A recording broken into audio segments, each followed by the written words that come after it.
Il faut reconnaître que la FIAC ne ménage pas à nos portefeuilles parce qu'à 37 € l'entrée et 20 € pour les jeunes de plus de 13 ans, c'est pas gagné pour tout le monde. Du coup, on vous a dégoté quelques bons plans totalement gratuits pour profiter de l'art contemporain sans se ruiner. Direction évidemment le jardin des Tuileries avec un cru cette année qui manque un peu de peps, mais la balade reste agréable entre sculptures, bassins d'eau et allées arborées.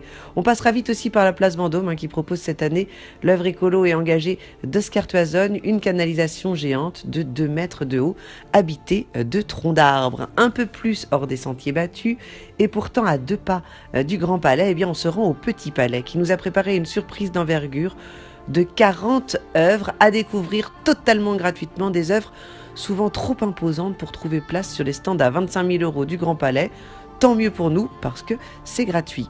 On continue notre parcours sur le parvis du Centre Pompidou, qui accueille la désormais très célèbre et scandaleuse œuvre du Domesticator, une levrette architecturée en dénonciation à la domestication des peuples modernes. Vous pourrez entrer dans la structure, admirer son installation sommaire intérieure.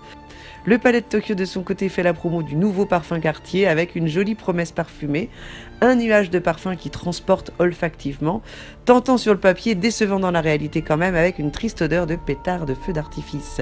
Côté gratuit ce week-end, c'est le Salon des réalités nouvelles au Parc Floral de Paris, qui fête cette année ses 70 ans, un salon d'art abstrait inauguré au lendemain de la guerre en 1947 par Sonia Delaunay et qui a accueilli entre autres des artistes comme Vasarely ou Soulage. Cette année, coup de cœur pour cette œuvre scientifique technologique qui permet des transferts entre matières incompatibles assez étonnants, vous le verrez. Autre coup de cœur pour ce duo de street artistes, les Monkey Birds, qui ont l'audace de peindre au pochoir sur des meubles anciens. Un mix des époques complètement hors du temps, avec un rendu étonnant entre vitrail et dentelle, de quoi contredire les détracteurs de l'art des rues, à voir à la galerie Brugier-Rigel. On aime aussi la performance de Lydie Harrix à la galerie Lou & Lou, près de République, cette artiste ultra cotée qui va ce week-end peindre un livre-sculpture de plus de 2 mètres de haut, elle qui mesure à peine 1,60 m et écoute du metal hard du haut de ses 63 ans. Résultat surprenant et rythmé garanti, vous verrez. On se rend ensuite au Plateau dans le 19e arrondissement pour une exposition au titre surprenant.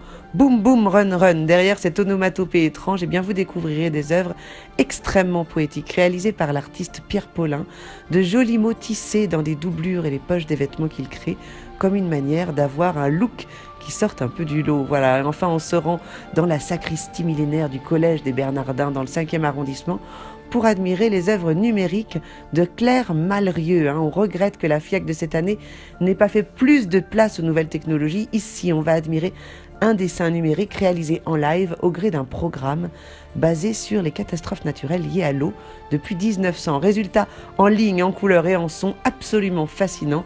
Voilà ce qu'on s'attend à voir à la FIAC et en plus, c'est gratuit.